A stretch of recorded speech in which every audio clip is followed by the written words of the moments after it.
இனிமையானவள் நீதானே, இனிமையானவள் நீதானே, பிரியமானவள் நீதானே, இனிமையானவள் நீதானே. கர்த்தரால் புகழப்படும் குணசாலி நீதானே,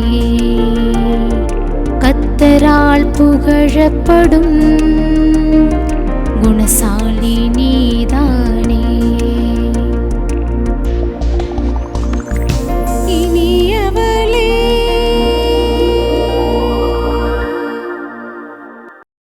இந்த இனியவளே என்ற நிகழ்ச்சியின் மூலமாய் ஒவ்வொரு வாரமும் உங்களுடைய வீடு தேடி உங்களை சந்திக்கிறதுல நாங்கள் ரொம்பவே சந்தோஷமாக இருக்கிறோம்.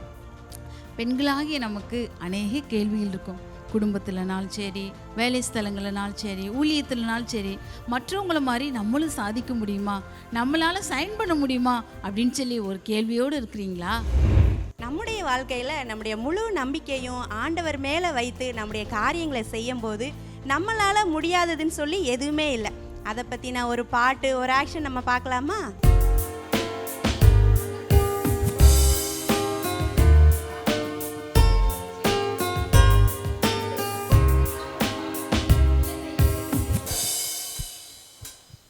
முடியாதென்று மனம் தளராதே,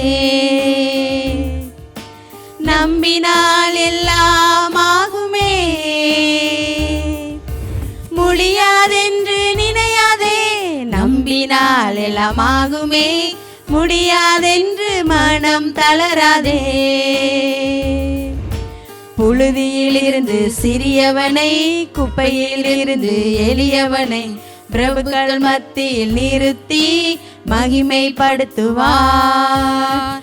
வறண்ட வாழ்வுதனை செழிப்பாய் மாற்றுவாரே. தோழி மனம் தளராதே, வறண்ட வாழ்வுதனை செழிப்பாய் மாற்றுவாரே. தோழி மனம் தளராதே.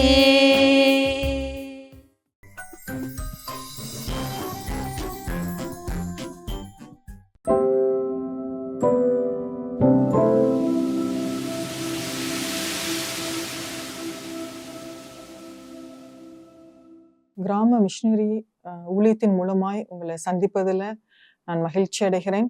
தேவன் இந்த டைம் எனக்கு கொடுத்ததுக்காக, உங்கள் மத்தியில் தேவனுடைய வார்த்தையை பகிர்ந்து கொள்ளும்படியாய் தேவன் கொடுத்த ஸ்லாக்கியத்திற்காக நான் தேவன் நன்றி செலுத்துகிறேன். நான் இன்னைக்கு உங்களோட ஷேர் பண்ணணும்னு சொல்லி தெரிந்து கொண்ட ஒரு பர்சன் யாரு அப்படின்னா மரியாள். மரியாளை குறித்து நம்ம அநேக செய்திகளை கேட்டிருக்கிறோம். மரியாளுடைய வாழ்க்கையில ஆனா ரொம்ப முக்கியமான ஒண்ணு, ஒரு 3 இடத்துல மரியாள் எதை செய்தாள் அப்படின்னு சொல்லிதான் நம்ம இன்னைக்கு பார்க்க போறோம்.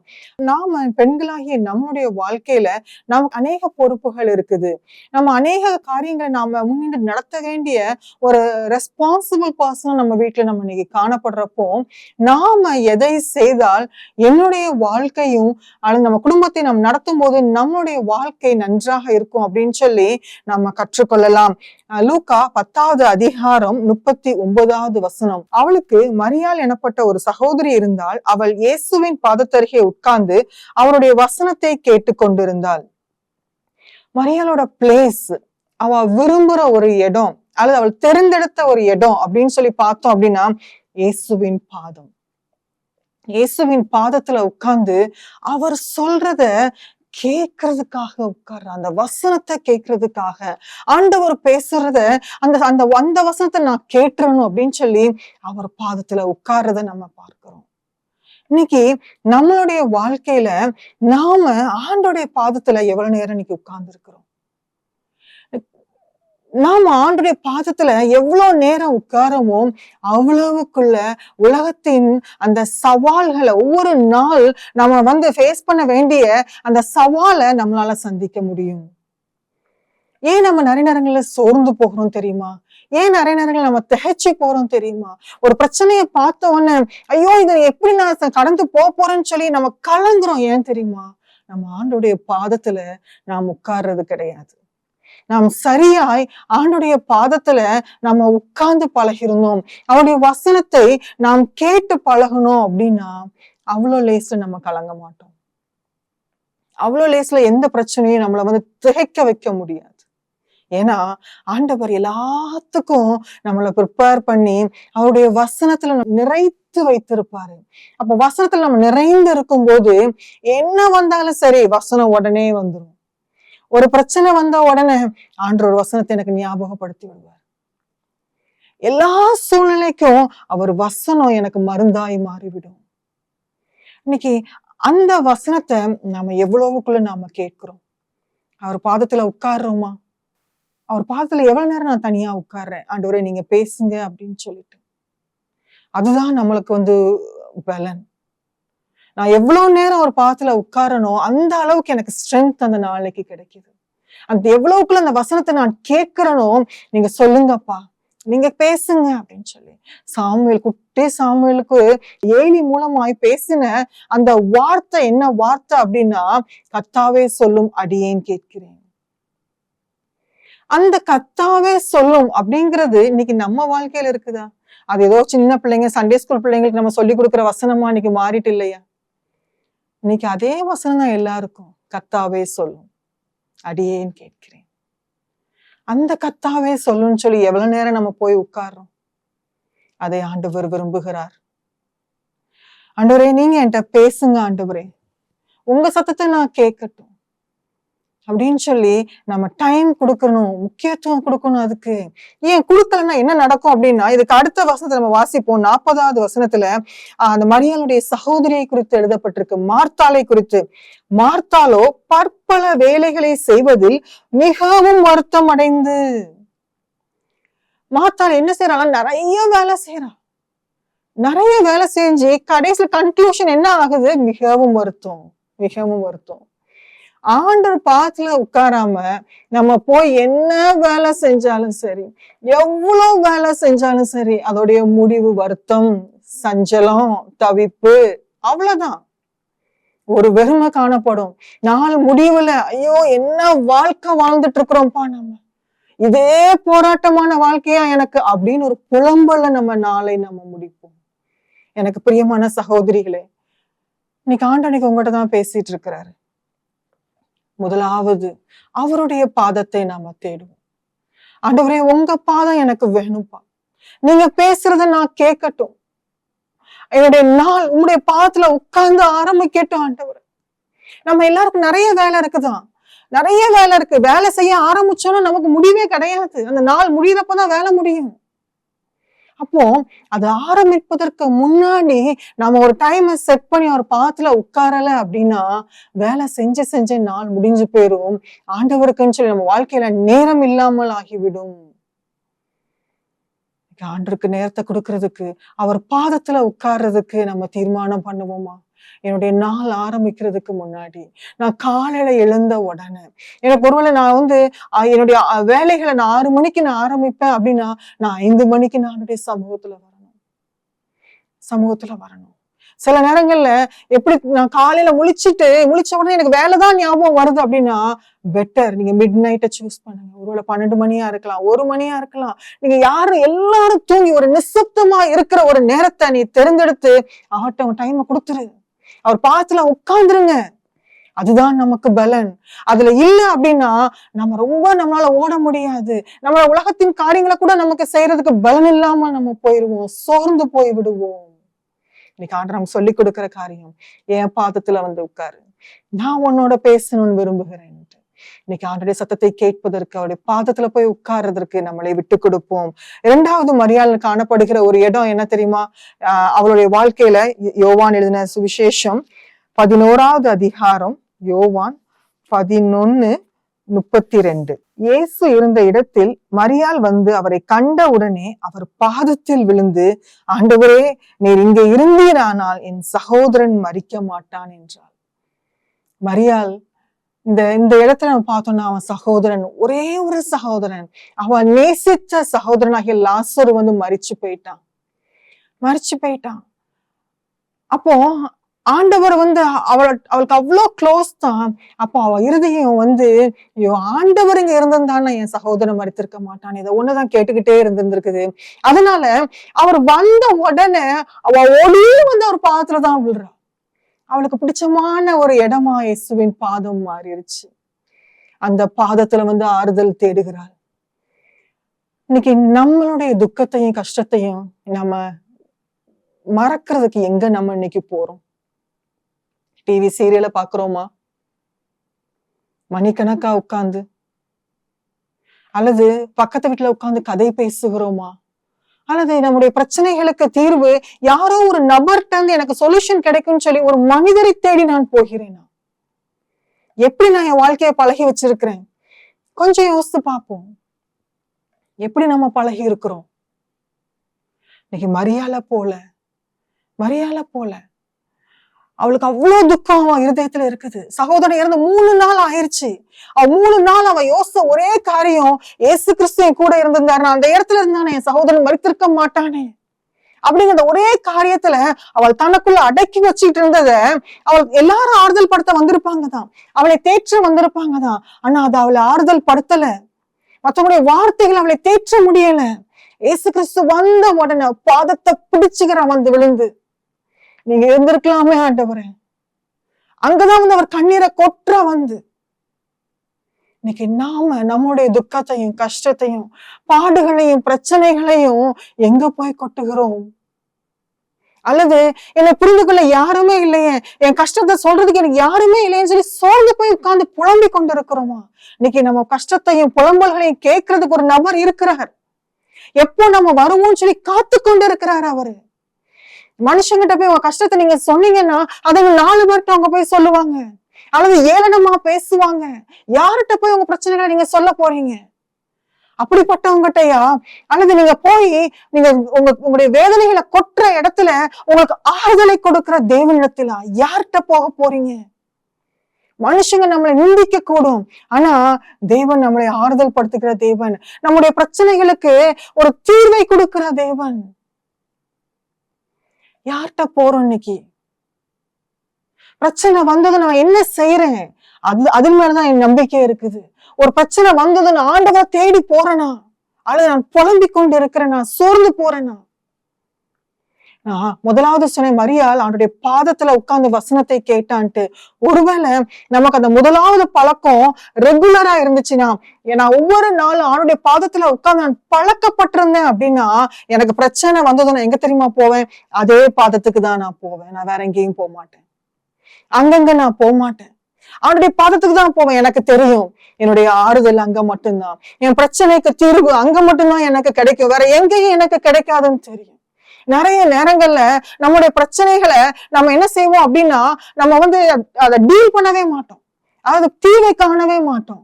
அதை வந்து நம்ம மறக்கிறதுக்கு ஆல்டர்னேட் சொல்யூஷனை நம்ம தேடி போயிட்டு இருப்போம். வேற ஒரு இதுல நம்ம மைண்டை டைவர்ட் பண்ண ட்ரை பண்ணுவோம். நம்ம யார்ட்டையாவது போய் பேசிட்டு, அல்லது வேற வேலைகளை செஞ்சுட்டு, அல்லது வேற இந்த டிவி பார்த்துட்டு, இப்படி ஏதோ ஒரு காரியத்துல நம்ம பிரச்சனைகளை நாம் மறக்க முயற்சி செய்வோம். வேற ஒரு தீர்வு, வேற ஒரு நபர், வேற ஒரு இடம், இப்படி போறோமா? அல்லது என் நேசு எனக்கு உண்டு, என் நேசர் எனக்கு உண்டு, நான் எப்போ போனாலும் எனக்காய் காத்து கொண்டிருக்கிற ஒரு நபர், என்னுடைய இருதயத்தின் துக்கத்தை புரிந்து கொள்ளுகிற ஒரு நபர். மனுஷங்க புரிந்து கொள்ள மாட்டாங்க. உங்களுடைய வேதனைகளை, உங்களுடைய கண்ணீரை ஒரு மனுஷனாலும் புரிந்து கொள்ள முடியாது, ஆனால் தேவனால் முடியும். நம்மளுடைய அந்த துக்கத்தை புரிந்து கொள்ள அவரால முடியும். அவர் மட்டும்தான் புரிந்து கொள்ள முடியும். அங்கங்க போய் உங்க டைமை வேஸ்ட் பண்ணாதீங்க. என்ன பிரச்சனைனாலும் பரவாயில்ல, எல்லாரும் தூங்கின பிறகு, அல்லது உங்க வீட்டுல நீங்க ஒருவேளை தனியா இருக்கீங்களா, கதவெல்லாம் பூட்டிட்டு அவர்கிட்ட போய் கொட்டி தீத்துருங்க எல்லாத்தையும். என்ன சொல்லணுமோ, எப்படி எப்படி வார்த்தைகள்ல கதறணுமோ, அவருடைய பாதம் உங்களுக்காக ஆயத்தமா இருக்குது. எப்பொழுதும் அவர் அவைலபிளா இருக்கிறார், அவர் கேட்கறதுக்கு ரெடியா இருக்கிறார். நாம போய் சொல்றதுக்கு இன்னைக்கு நாம பழகிக்கொள்வோம். மனுஷங்கிட்ட நான் போக மாட்டேன் ஆண்டவரே, என் பிரச்சனைகளை கொண்டுட்டு நான் எங்கேயும் அங்கங்க போக மாட்டேன் ஆண்டவரே, நான் உங்ககிட்ட வருவேன்னு சொல்லி முடிவெடுப்போமா? ஒரு தீர்மானம் பண்ணுவோம். நம்முடைய எல்லா பிரச்சனைக்கும் நமக்கு தீர்வு அவர்கிட்ட மட்டும்தான் இருக்குங்கிறத நம்ம மறந்து போகவே கூடாது. எவ்வளவு பெரிய பிரச்சனையா இருந்தாலும் சரி, நான் அவர்கிட்ட போனேன்னா எனக்கு ஆறுதல் உண்டு, ஒரு சமாதானத்தை தருகிற தேவன். உலகமே கழிஞ்சு போற அளவுக்கு பிரச்சனை வந்தாலும் சரி, எனக்குள்ள ஒரு சமாதானத்தை அவரால் தர முடியும். என் பிரச்சனை எனக்கு பெருசா தெரியாத அளவுக்கு எனக்குள் ஒரு சந்தோஷத்தையும் சமாதானத்தையும் தருகிற கர்த்தர் என்னோடு இருக்கிறப்போ நான் என் பிரச்சனையை பார்த்து பயப்படணும். இன்னைக்கு அப்படிப்பட்ட ஒரு வாழ்க்கையை நாம் பழகிக் கொள்வோமா? ஆண்டவரே, பிரச்சனையை பார்த்து நான் பயந்து போய் நான் சோர்ந்து போய் உட்கார மாட்டேன். ஆண்டவரே, என் தேவன் நீர் என்னோடு இருக்கிறீர். என்னுடைய பிரச்சனைகளுக்கு ஆண்டவரே வழிகளை, அதுல இருந்து தப்பிக்கிற வழிகளை காண்பிக்கிற தேவன் நீங்க என்னோடு இருக்கிறீங்க. என்னை ஆறுதல் படுத்துகிற தேவன் நீங்க இருக்கிறீங்க. எனக்கு சமாதானத்தை கொடுக்கிற தேவன் நீங்க இருக்கிறீங்க. நான் உங்ககிட்ட வருவேன்னு சொல்லி அவரை தேடி நம்ம பழகுவோமா? அவருடைய பாதத்துல வந்து விழுந்து பழகுவோமா? மரியாளை போல, மரியாளை போல. அதனாலதான் நம்ம லூக்கால வாசிக்கிறோம், தன்னை விட்டு எடுபடாத நல்ல பங்கை தெரிந்து கொண்டான்னு சொல்லி. அவருடைய பாதம் தான் நல்ல பங்கு. அவருடைய பாதம் தான் நல்ல பங்கு. இந்த உலகத்துல என்ன நடந்தாலும் சரி, எல்லா சூழ்நிலைக்கும் அவருடைய பாதம் நமக்கு இன்னைக்கு இருக்குது. அவருடைய பாதத்துக்கு வந்து பழகி கொள்வோமா? இது பழக்கம்தான். பழகிட்டோம், மனுஷங்கிட்ட போய் போய் பழகிட்டோம், மனுஷங்களை எதிர்பார்த்து எதிர்பார்த்து பழகிட்டோம்ல. என்ன கிடைச்சிச்சு? சோர்வுதானே கிடைச்சிச்சு. ஆண்டோட்ட அப்படியே மாறி பழகுவோம். நம்முடைய அந்த சிந்தனையை அப்படியே மாற்றி பழகுவோம். ஆண்டோரை பார்த்து, அவருடைய முகத்தை பார்த்து, அவர் பாதத்தை பிடித்து நாம் பழகிக்கொள்வோம். மூன்றாவது மரியாளுடைய வாழ்க்கையில இருக்கிற சம்பவத்தை பார்ப்போம். அதே யோவான் எழுதின சுவிசேஷத்துல 12வது அதிகாரம் 3வது வசனம். யோவான் 12:3.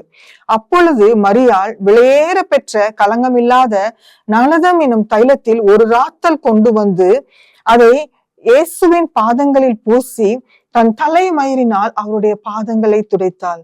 அந்த வீடு முழுவதும் தைலத்தின் பரிமளத்தினால் நிறைந்தது அப்படின்னு சொல்லி வாசிக்கிறோம். இங்கேயும் அவருடைய பாதத்துக்கு தான் வந்துட்டான். எதை கொண்டுட்டு வரா தெரியுமா? விலையேற பெற்ற ஒரு தைலத்தை, விலையேற பெற்ற ஒரு களங்கம். அதாவது அதுக்கு வந்து வேல்யூ கிடையாது, அவ்வளவு ஒரு காஸ்ட்லியான ஒரு தைலத்தை கொண்டுட்டு அவன் வந்து ஆண்டுடைய பாதத்தை அதை பூசுறான்னு சொல்லி பார்க்கிறோம். இன்னைக்கு அந்த விலையேற பெற்றது உங்க வாழ்க்கையில இன்னைக்கு என்னது இருக்குது? ஆண்டருக்காக அதை கொடுக்க ரெடியா இருக்கீங்களா? விலையேற பெற்ற டைம் இன்னைக்கு நமக்கு இருக்கு. நேரம் திருப்பி கிடைக்காத ஒண்ணுன்னு தான் டைம் தான். இந்த டைம் எவ்வளவு வேஸ்ட் பண்ணி நம்ம பழகிறோம். அந்த நேரத்தை ஆண்டவருக்கு கொடுத்து பழகுங்களேன். ஒரு 10 நிமிஷம் வேஸ்ட் பண்ணிட்டோம்னா திருப்பி அந்த நேரம் நமக்கு கிடைக்காது. இன்னைக்கு எவ்வளவு நேரங்கள் நம்ம இன்னைக்கு வேஸ்ட் பண்றோம். எவ்வளவு நேரங்கள் கேட்டா ரொம்ப பிஸி. யாராவது நமக்கு ப்ரேயருக்கு வாங்கன்னு ஃபோன் பண்ணா நிறைய வேலை இருக்கு சிஸ்டர், டைமே இல்லை எனக்கு சொல்றோம். ஆனா உண்மையா யோசிச்சு பாருங்க, உண்மையாவே உங்களுக்கு டைம் இல்லையா? எவ்வளவு நேரத்தை நம்ம வேஸ்ட் பண்ணிட்டு இருக்கிறோம் ஒவ்வொரு நாள்லயும். அந்த நேரத்தை ஆண்டவருக்காக கொடுக்க முடியாதா? ஆண்டோடைய ஊழியத்துக்காக கொடுக்க முடியாதா? அவ ஆண்டோட பாதத்துல வந்து அதை தடவிட்டா, அப்படியே பூசிட்டா. விலையேற பெற்றதுதான் அது. நீங்க இன்னைக்கு எது விலையேற பெற்றதுன்னு உங்க வாழ்க்கையில நினைக்கிறீங்களோ அதை ஆண்டோடைய பாதத்துல நீங்க இன்னைக்கு கொடுங்க. இது எனக்கு ரொம்ப முக்கியமானது, இதை நான் விட்டு கொடுக்கவே முடியாதுன்னு சொல்லி அந்த நீங்க நினைத்து வைத்திருக்கிற ஒன்றை ஆண்டவருக்காக கொடுங்க. ஒருவேளை நீங்க உட்கார்ந்து வீட்டுல உட்கார்ந்து சீரியல் பார்த்து பழகிட்டு இருந்தீங்க அப்படின்னா, அதை என்னால விடவே முடியாது அப்படின்னு நீங்க நினைச்சீங்கன்னா, இன்னைக்கு அந்த நேரத்தை நீங்க ஆண்டவருக்கு கொடுங்க. அந்த நேரத்தை கொடுங்க. குடும்ப தலைவிகளா இருக்கிற நம்மளுடைய நேரங்களை இந்த மாதிரி காரியத்துல வீணடிச்சோம் அப்படின்னா நம்ம பிள்ளைங்களை நம்ம கரெக்ட் பண்ணவே முடியாது. என்ன சொல்லி நீங்க சரி செய்ய முடியும்? நீங்க செல்போனை நோண்டாதான் நம்ம எப்படி சொல்ல முடியும்? எதை வச்சு சொல்ல முடியும்? பிள்ளை நம்மகிட்ட கேட்கும், நீ முதல்ல சீரியலை பார்க்காதம்மா அப்படிங்க. நம்ம வாழ்க்கையில் நாம் சாட்சியா இருப்போம். நம்மளை பார்த்து பிள்ளை பைபிள் வாசிக்க பழகணும். நம்மளை பார்த்து பிள்ளை ஜெபம் பண்ண பழகணும். இன்னைக்கு ஆண்டவர் அந்த பொறுப்பை நம்ம கையில தானே கொடுத்திருக்கிறார். எத்தனை செய்திகளை நம்ம கேட்டிருப்போம், ஆனா அந்த ஒரு சீரியலை நம்மளால விட முடியலையே. அது ஒண்ணு எதுக்கு நமக்கு வேண்டாம். அது விலையேற பெற்றுதான் இன்னைக்கு உங்களுக்கு இருக்குதா? ரொம்ப முக்கியமானதா இருக்குதா? வேண்டாம், அதை ஆண்டவர்கிட்ட விட்டுருவோம். அதை இன்னைக்கு ஆண்டவரே நான் உங்க பாதத்துல கொடுத்துட்டேன்ப்பா, எனக்கு அது வேண்டாம் ஆண்டவரே, வேண்டாம். ஒருவேளை பணம் நமக்கு ரொம்ப முக்கியமா இருக்குதா? பணத்தின் பின்னாடி நம்ம ஓடுகிறவங்களா இருக்கிறோமா அப்படின்னா அதை ஆண்டவர்கிட்ட கொடுத்துருவோம். எதை இன்னைக்கு முக்கியமா நான் பார்க்கிறேன், எதை விலையேற பெற்றதா நான் பார்க்கிறேன், அதை இன்னைக்கு நம்ம ஆண்டவர்கிட்ட கொடுத்துட்டோம் அப்படின்னா அதுக்கு பின்பகுதி எப்படி இருக்குது அப்படின்னா, அந்த வீடு முழுவதும் தைலத்தின் பரிமளத்தினால் நிறைந்தது. அந்த இடமே வாசனையா மாறிடுச்சு, வாசனையாய் மாறிடுச்சு. இன்னைக்கு நாம ஆண்டவர்கிட்ட விட்டு கொடுக்காமல் வைத்திருக்கிற காரியம், ஆண்டுடைய பாதத்துல சரண்டர் பண்ணாம வைத்திருக்கிற காரியம் தான் நம்முடைய வாழ்க்கையை நாற்றம் எடுக்க வைக்கிறது. உலகத்துக்கு பின்னாடி ஓடு ஓடு நம்ம ஓடிட்டு இருந்தோம் அப்படின்னா நாற்றம் தான் எடுக்கும். ஒண்ணுமே நம்ம மாற்றமே இருக்காது. நம்ம ஆண்டருக்காக ஒரு வாசனை உள்ள வாழ்க்கை வாழ முடியாது. இன்னைக்கு ஆண்டருக்காக ஒரு வாசனையாய் நல்ல ஒரு நற்கந்தமாய் நம்ம வாழணும்னு நினைச்சோம்னா, நம்ம வாழ்க்கை அநேகருக்கு ஆசீர்வாதமாய் மாறணும் அப்படின்னா இன்னைக்கு ஆண்டுடைய பாதத்துல அதை நம்ம இன்னைக்கு ஊற்றிடுவோம். ஆண்டுடைய பாதத்துல ஊற்றிடுவோம். ஏன்னா மரியாளுக்கு அந்த தைலம் ஆண்டவருடைய பாதத்தை விட பெருசா தெரியல. ஏன்னா அவள் ஆண்டவரை அவ்வளவாய் நேசித்தாள். அது ஒரு அன்பின் அடையாளம் தான். அன்பின் அடையாளம். ஆண்டவர் சொல்றாரு, இந்த சுவிசேஷம் எங்கெல்லாம் சொல்லப்படுமோ அங்க எல்லாம் இது சொல்லப்படும்னு சொல்றாரு. மரியாளுடைய இந்த கிரியை சொல்லப்படும்னு ஆண்டவர் சொல்லியிருக்கிறார்.